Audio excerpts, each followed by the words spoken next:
इसलिए आपने देखा होगा अंग्रेजी में एक बड़ी मशहूर कहावत है जहां कहा जाता है हेल्थ इज वेल्थ, लेकिन इस कहावत को आपने कभी गंभीरता से नहीं लिया होगा, सिर्फ किताबों में पढ़कर छोड़ दिया होगा। इसी तरीके से विज्ञान के एक सिद्धांत से भी एक कहावत निकली है जो कहती है सर्वाइवल ऑफ द फिटेस्ट। ये कहावत नहीं है, असल में ये एक थ्योरी है।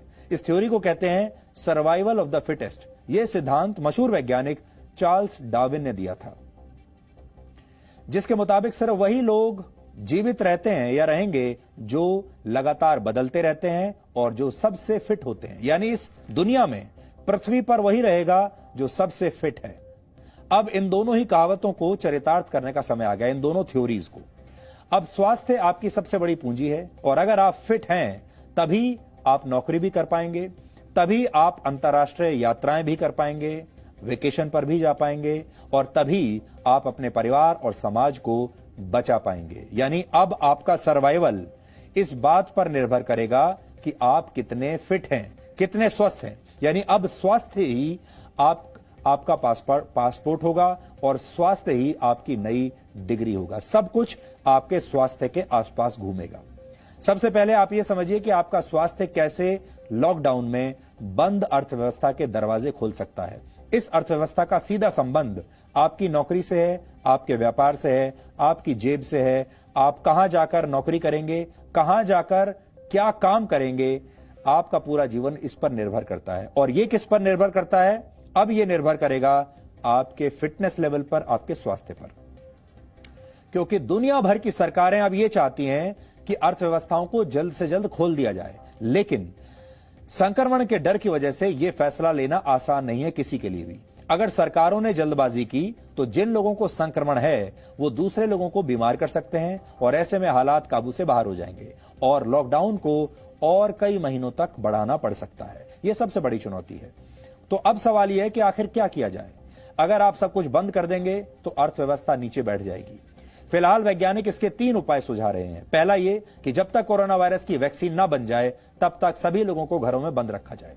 दूसरा उपाय, जिनके शरीर में कोरोना वायरस के खिलाफ प्रतिरोधक क्षमता यानी इम्यूनिटी विकसित हो चुकी है, उन्हें बाहर निकलने की इजाजत दे दी जाए। और तीसरा उपाय यह है कि देश की सारी जनसंख्या को एक ही बार में संक्रमित होने दिया जाए। ऐसा हो जाने पर सिर्फ बुजुर्गों और बीमार लोगों को छोड़कर ज्यादातर लोगों के शरीर में कोरोना वायरस के खिलाफ एंटीबॉडीज बन जाएंगे और इन लोगों के दोबारा बीमार पड़ने की आशंका बहुत कम हो जाएगी। इसे हर्ड इम्यूनिटी भी कहते हैं, यानी इम्यूनिटी लेवल्स अपने आप डेवलप हो जाएंगे। ये 3 तरीके मुख्य तौर पर सामने आते हैं। लेकिन अर्थव्यवस्था की चुनौती को देखते हुए दुनिया भर की सरकारें ना तो सब लोगों को घरों में बंद रख सकती हैं और ना ही इस पक्ष में है कि जानबूझकर जनता के बीच संक्रमण फैलने दिया जाए। पहली स्थिति में लाखों लोग भूख और गरीबी से मर जाएंगे। दूसरी स्थिति में भी लाखों लोग बीमार या बुजुर्ग होने की वजह से मर जाएंगे। इसलिए अब कई देश कोरोना वायरस से स्वस्थ हो चुके लोगों को इम्यूनिटी पासपोर्ट जारी करने पर विचार कर रहे हैं। ये एक नया कॉन्सेप्ट है जिसे अब आपको भी समझना चाहिए, क्योंकि यहां इस खबर के जरिए हम आपको यह समझाना चाहते हैं कि आपका भविष्य कैसा होगा, क्योंकि अब इसके बाद सब कुछ बदलने वाला है। ये वो लोग हैं जिनका शरीर कोरोना वायरस के खिलाफ लड़ाई लड़ चुका है, यानी ये संक्रमित हो चुके हैं और अब इनके दोबारा बीमार पड़ने की आशंका कम है। दरअसल, और ये क्यों है, आपके शरीर में जब भी कोई वायरस प्रवेश करता है तो शरीर उससे कई चरणों में लड़ता है। इस पूरी प्रक्रिया में अक्सर 1 से 2 हफ्ते का समय लगता है। पहले चरण में कुछ विशेष तरह की कोशिकाएं वायरस के संक्रमण को धीमा करने की कोशिश करती हैं, उससे लड़ती हैं। अगर शरीर इस कोशिश में जल्द ही सफल हो जाता है तो कई बार संक्रमण के लक्षण दिखाई नहीं देते, यानी आप पहले राउंड में ही जीत जाते हैं। ऐसे लोगों को ही एसिम्प्टोमेटिक कहा जाता है, यानी जिनमें कोई सिम्टम्स नहीं है, यानी इनके शरीर में वायरस तो है लेकिन उससे जुड़े लक्षण नहीं मिलते। दूसरे चरण में शरीर वायरस के खिलाफ एंटीबॉडीज का निर्माण करता है। ये एंटीबॉडीज हर वायरस के लिए अलग अलग होते हैं, यानी शरीर इन्हें बीमारी के हिसाब से कस्टमाइज करता है। ये एंटीबॉडीज एक प्रकार के प्रोटीन्स होते हैं जो वायरस से लड़ते हैं। इसके अलावा शरीर में मौजूद टी सेल्स उन दूसरी कोशिकाओं की पहचान करती हैं जो वायरस से संक्रमित हैं। इसके बाद टी सेल्स संक्रमित कोशिकाओं के सफाई का, यानी उन्हें खत्म करने का काम शुरू करती हैं और कुछ विशेष प्रकार की टी सेल्स को मेमोरी टी सेल्स कहा जाता है। ये ऐसी कोशिकाएं होती हैं जो शरीर में आए दुश्मन को याद रखती हैं।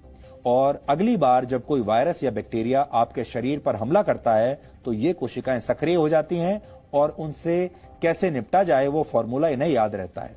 एक आसान से टेस्ट के जरिए पता लगाया जा सकता है कि किस व्यक्ति के शरीर में संक्रमण के खिलाफ एंटीबॉडीज मौजूद हैं या नहीं, और इस जांच के बाद आपको इम्यूनिटी पासपोर्ट जारी किया जा सकता है। और हो सकता है कि भविष्य में विदेश यात्राओं के लिए उन्हें ही वीजा दिया जाए, उन्हें ही पासपोर्ट दिया जाए जिनके पास ये इम्यूनिटी पासपोर्ट होगा। यानी एक पासपोर्ट वो जो आपके पास अभी है, उस पासपोर्ट में यह देखा जाता है कि आप आपराधिक प्रवृत्ति के व्यक्ति तो नहीं है, आपके ऊपर कोई कानूनी मामला तो नहीं चल रहा, आपके ऊपर कोई शिकायत तो नहीं है, आप कोई अपराध करके तो नहीं भागे हैं, वो ये चेक करते हैं। अब उसके आधार पर आपका पासपोर्ट बनता है और आपको वीजा मिलता है।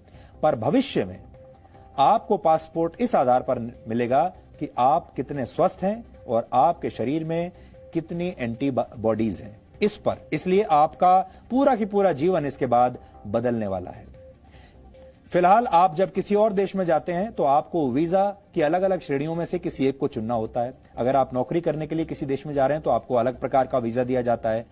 घूमने जा रहे हैं तो ट्रैवल वीजा जारी होता है या टूरिस्ट वीजा जारी होता है। इसी तरीके से अलग अलग वीजा आपको लेने पड़ते हैं। इसके लिए आपकी शैक्षिक योग्यता, आपके बैंक अकाउंट, आपराधिक रिकॉर्ड और मेडिकल रिकॉर्ड की जांच की जाती है। लेकिन हो सकता है कि भविष्य में विदेश यात्रा के लिए वीजा आपके शरीर में मौजूद एंटीबॉडीज के आधार पर दिया जाने लगे। अगर आप अपने देश के अंदर भी कामकाज पर लौटना चाहते हैं तो भी हो सकता है कि आपको सरकार से इम्यूनिटी पासपोर्ट हासिल करना पड़े। कई देशों में इसे रिस्क फ्री सर्टिफिकेट भी कहा जाता है, यानी नौकरी भी इसी आधार पर लगेगी। जो देश अपने नागरिकों को इम्यूनिटी पासपोर्ट जारी करने के बारे में सोच रहे हैं उनमें बड़े बड़े देश शामिल हैं। उनमें ब्रिटेन, अमेरिका, चिली, इटली और जर्मनी जैसे देश शामिल हैं। लेकिन अब आप ये भी जान लीजिए कि भविष्य में जारी होने वाले ये हेल्थ पासपोर्ट या हेल्थ सर्टिफिकेट आखिर काम कैसे करेंगे। फिलहाल इसकी कोई मानक प्रक्रिया तय नहीं है, लेकिन जो हो सकता है वो हम आपको आज बताना चाहते हैं। सबसे पहले आपकी सरकार आपसे कह सकती है कि आप एक विशेष मोबाइल फोन एप्लीकेशन पर अपना पहचान पत्र अपलोड करें और फिर अपनी सेल्फी उस पर अपलोड करें। आपके पहचान पत्र से आपके चेहरे का मिलान होने के बाद आपको एंटीबॉडी टेस्ट कराने के लिए भेजा जा सकता है। अगर टेस्ट में यह पता चला कि आपको कोरोना वायरस हो चुका है और आप इससे इम्यून हो चुके हैं तो आपको एक विशेष क्यूआर कोड जारी किया जाएगा। इसके बाद जब आप अपने दफ्तर जाएंगे तो गेट पर आपका यह क्यूआर कोड स्कैन किया जाएगा। यह क्यूआर कोड स्कैन करने से यह पता चलेगा कि आप कोरोना वायरस से इम्यून हैं। इसी प्रक्रिया का पालन आपको बस में करना होगा, ट्रेन में, मेट्रो में, हवाई जहाज में, हर जगह यही पालन करना होगा।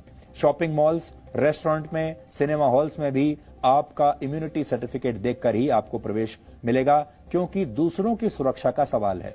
अगर आपकी इम्यूनिटी ठीक है तभी आप अंदर जा पाएंगे, अगर ठीक नहीं है तो आप नहीं जा पाएंगे, क्योंकि उसकी वजह से आप संक्रमित होंगे और फिर यह संक्रमण आप दूसरों को फैला देंगे। इसका मतलब क्या हुआ? इसका मतलब यह हुआ कि जिन लोगों की इम्यूनिटी ज्यादा है आगे के दरवाजे उन्हीं के लिए खुलेंगे, मनोरंजन भी उन्हीं का होगा, बाहर जाकर खाना भी वही लोग खा पाएंगे, उन्हें ही नौकरियों पर रखा जाएगा, विदेश यात्रा भी वही लोग कर पाएंगे। लेकिन इससे आशंका यह पैदा होती है कि आने वाले समय में पूरी दुनिया दो वर्गों में बंट जाएगी, दो हिस्सों में बंट जाएगी। एक वर्ग में वो लोग होंगे जिनके पास अलग अलग वायरस से लड़ने के लिए ताकत है, यानी इम्यूनिटी है, यानी जो पूरी तरह स्वस्थ लोग हैं। और दूसरे वर्ग में वो लोग आ जाएंगे जिनके पास ऐसी इम्यूनिटी नहीं है। और यही दो वर्ग आने वाले समय में किसी देश की राजनीति और अर्थव्यवस्था की दशा और दिशा तय करेंगे। जिनके पास इम्यूनिटी सर्टिफिकेट नहीं होगा वो अपने शरीर का ध्यान रखने लगेंगे, अपने स्वास्थ्य का ध्यान रखेंगे और अपनी इम्यूनिटी को मजबूत बनाएंगे ताकि वो भी रिस्क फ्री सर्टिफिकेट एक दिन हासिल कर पाएं। राजनीतिक पार्टियों को अपने घोषणा पत्र में जाति, धर्म और आरक्षण जैसी बातों की जगह स्वास्थ्य को प्राथमिकता देनी होगी, क्योंकि जब हर चीज स्वास्थ्य के आसपास घूमने लगेगी, आपका नौकरी पेशा, आपका व्यापार, आपकी यात्रा, आपका मनोरंजन, हर चीज अगर स्वास्थ्य पर आधारित होगा तो इसका मतलब यह है कि आपके देश में जो सबसे बड़ा मुद्दा होगा वो स्वास्थ्य बन जाएगा। और जो राजनीतिक पार्टियां जिन मुद्दों पर चुनाव लड़ती हैं, ये चुनावी मुद्दा भी सबसे ऊपर हो जाएगा। हर चीज स्वास्थ्य के आसपास घूमेगी और समाज के ये दो वर्ग ही चुनाव में ये तय करेंगे कि किस पार्टी की सरकार आएगी और किसकी जाएगी। और हर पार्टी जो स्वास्थ्य के मामले में अच्छा काम करेगी वही पार्टी जीतेगी, क्योंकि स्वास्थ्य सबसे बड़ी करेंसी बन जाएगी। और यहां आपको यह पता चलेगा कि ये क्यों कहा गया कि हेल्थ इज वेल्थ। इसलिए दो बातें हम आपको बार बार आपके दिमाग में आज छोड़कर जा रहे हैं, हेल्थ इज वेल्थ और दूसरा है सर्वाइवल ऑफ द फिटेस्ट, क्योंकि ये होने वाला है।